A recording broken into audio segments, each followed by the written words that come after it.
Физика за 9-то оделение. Примена на принципот на моменти. Величината што го карактеризира завртното дејство на силата ја викаме момент на сила, а ја обележуваме со голема буква М, до неа како индекс мала буква F, латиница. МФ е еднакво на F по R, или момент на силата е еднаков на производот од силата и нејзиниот крак. Закон за лостот се запишува како МФ да е еднакво на МГ, каде што МФ е момент на сила, а МГ е момент на товарот. Лостот е во рамнотежа кога моментот на силата МФ и моментот на товарот МГ се еднакви. Тоа може и да се запише како F по А да е еднакво на Г по Б, или Г врз F да е еднакво на А врз Б, од што произлегува дека F е еднакво на Г по Б врз А, каде што F е сила, Г е товар, А е крак на силата, а Б е крак на товарот. Преку ова симулација ќе го покажам урамнотежувањето на лулашките, односно лостовите. Јас ќе ја изведам ова симулација, а вие математички ќе докажете дали сум ја извела добро или сум направила грешки. Од десната страна имам тегови со одредена маса, потоа можам да нанесам метарска лента преку која што ќе одредувам должините на краците на товарот, или можам само маркери, односно одсечки кои што се со иста големина од левата и од десната страна на лостот, да ги избројувам и да се искажувам преку подолки, а не преку должини. Но сепак ќе се решам за метарската лента. Потоа можам да оставам текчињата да може да се чита маса, потоа да бидат исцртани силите кои што дејствуваат на подлогата, односно на краците на лостот, и да се покажува рамнотежната положба. Сега ќе почнам со работа, па да видиме дали ќе успеам во тоа. Ќе се решам да почнам да ги редам теговите од левата страна на лостот, односно лулашката, и ќе одберам тег со маса од 15 килограми и ќе го ставам на 1 метар растојание од подпирката. Потоа ќе го земам тегот со маса од 20 килограми и ќе го ставам на 1,5 метар од подпирката. Сега ќе редам тегчиња од другата страна, но нема исти тегови на исто растојание, зашто сите знаеме, ако повторно земам еден тег од 15 килограми и го поставам на растојание од 1 метар и 20 килограми и да го поставам на растојание 1,5 метри, дека лостот, односно лулашката, ќе биде во рамнотежа.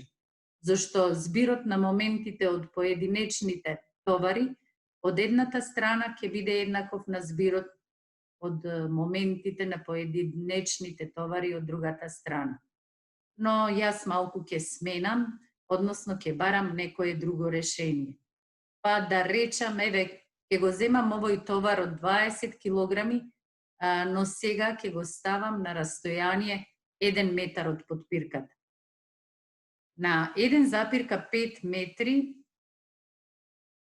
ќе го употребам овој тег од 10 килограми. Сигурна сум дека сега лостот нема да биде во рамнотежа, па ќе го земам и овој тег од 5 килограми и ќе го ставам на 2 метри растојание од подпирката.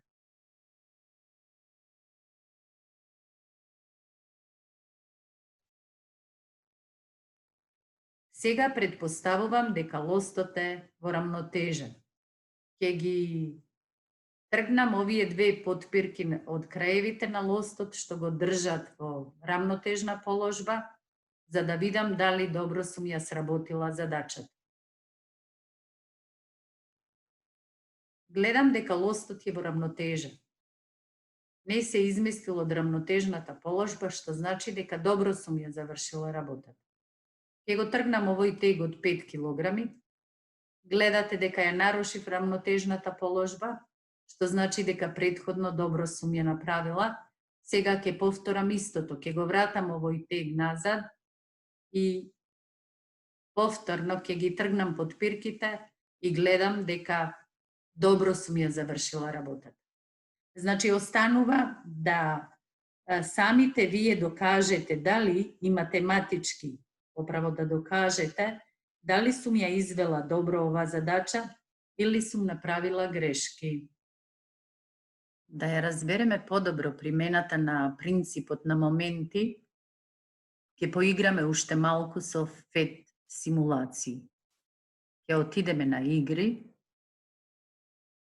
Гледаме дека имаме 4 нивоа.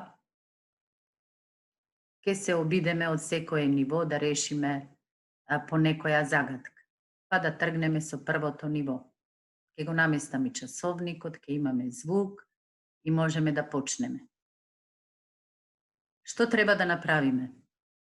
Треба да поставиме тег од другата страна, така што ова нишалка, односно овој лост, ќе биде во рамнотежа. Гледаме дека е поставен на 4 големи поделци од потпирката. Тоа истото ќе го сториме и од другата страна, зашто масите се исти и ќе го пуштам од рамнотежната положба. Гледам дека добро сум одговорила, односно сум го решила овој проблем. Преминуваме на другата задача.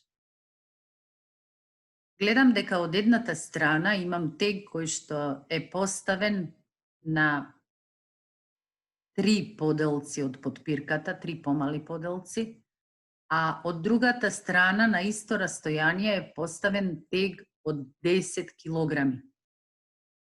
Треба да проценам каква положба ќе ја зафати овој лост кога ќе ги тргнам овие крајни потпирки.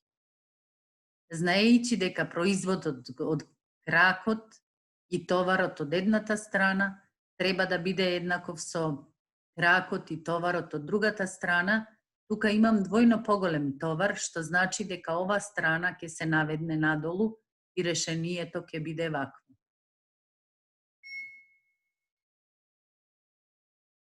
Сега ќе зирнам какви загадки ме очекуваат на второто ниво. Нешто слично како во претходниот случај.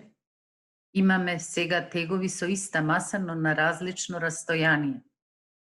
Знаеме дека производот од кракот и товарот од едната страна ќе биде идентичен со производот од кракот и товарот од другата страна. Што значи тоа? Тука имаме поголем крак, а иста маса, значи дека и производот од оваа страна ќе биде поголем и решението ќе биде ова. Да. Сега ќе се префрлам на наредната задача. Во наредната задача имам тег од 20 килограми кој што е поставен на 3 поделки, 3 големи поделки од потпирката, а тука имам тег од 40 килограми кој што треба да го поставам од другата страна за лостот да биде во рамнотежа. Значи, ќе морам да го сместам некаде на половината, зашто 40 килограми е двојно поголемо од 20 килограми. Значи, кракот од другата страна, од десната страна, треба да го намалам за 2 пати. И тоа ќе биде некаде тука. Да видам дали добро сум го сторила тоа, да. Повторно лостот е во рамнотежа. Да видиме какви задачи не пречекуваат во третото ниво. Гледаме дека од левата страна на лостот на растојание од 1,25 метри е сместен камен со маса од 4 килограми. Од другата страна на лостот Имаме тегови со маса од 15 килограми и се сместени на растојание од 0,25 метри. Треба да решиме или да одгонетнеме како ќе се отклони лостот кога ќе ги тргнеме подпирките од краевите на истиот лост. Ако одиме со производот на силата која што дејствува на 1,25 метри од оваа страна на лостот, значи 40 њутни по 1,25 ќе добиеме дека се работи за 50 њутни. А од другата страна имаме 150 њутни по 0,25. Ќе добиеме дека се работи за 37,5 њутн метри. Значи, лостот ќе се отклони на страна на која што е поставен камен. Решението ќе биде ова. Точно. Сега да видиме какви задачи не пречекуваат во четвртото ниво. Повторно имаме еден лост. Од левата страна на лостот се сместени тули кои што имаат маса 10 килограми и еден камен од 4 килограми. Тулите се на растојание од 0,75 метри од подпирката, а додека каменот е на 1 метар од подпирката.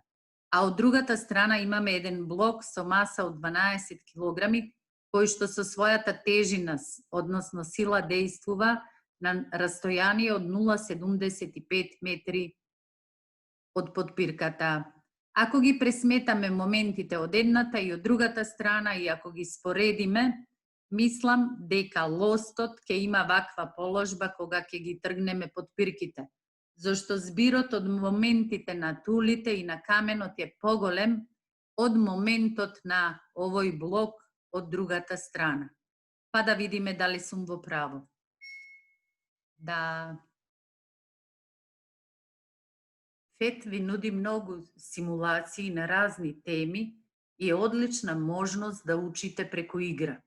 Се надевам дека ќе ги искористите сите можности и ќе научите многу од секоја тема. Сила од 50 њутни, па запишувам. F е еднакво на 50 њутни. Дејствува на растојание 40 центиметри од оската на ротацијата.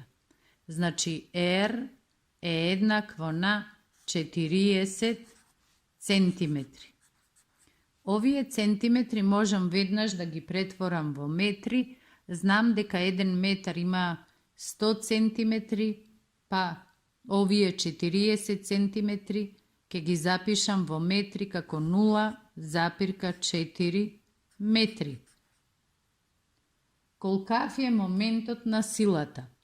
М, Ф е прашалник.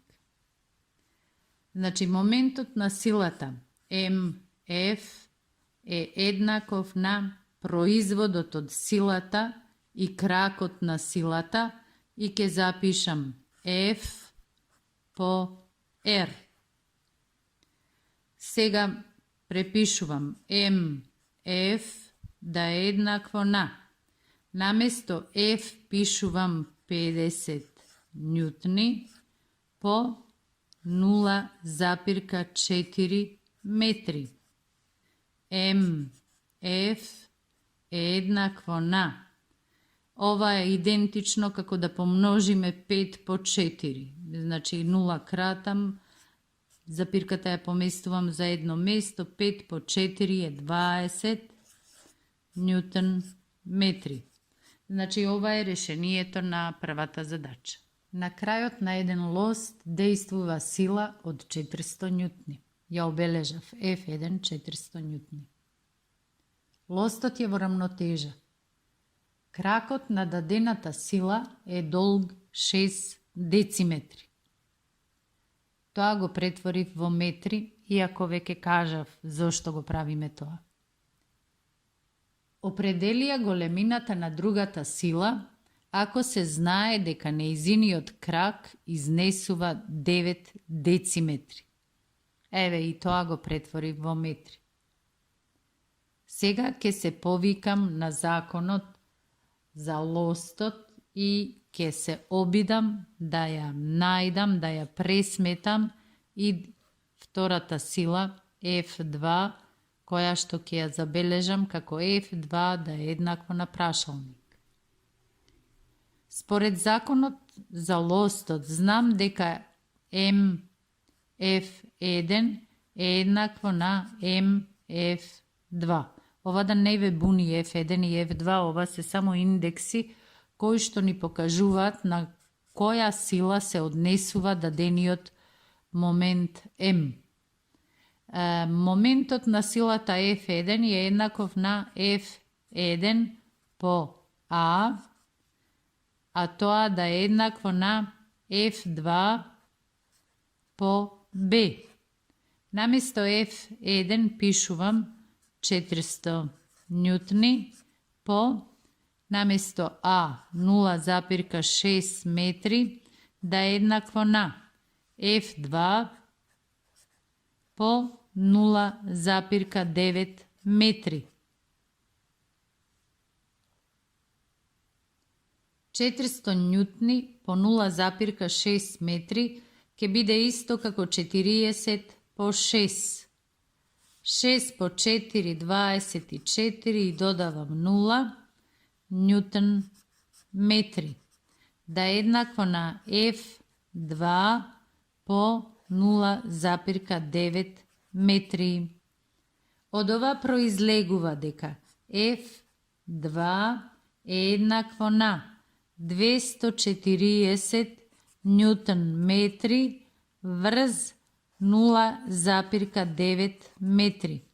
Метар и метар ќе скратам, а додека 240 нјутни ќе поделам со 0,9. Од тоа произлегува дека F2 е еднакво на 266,67 нјутни. Да не пишувам многу шески, заокружив на 2 децимали и наместо 6 ставив 7. Исто така верувам дека знаете зошто сум ставила 7.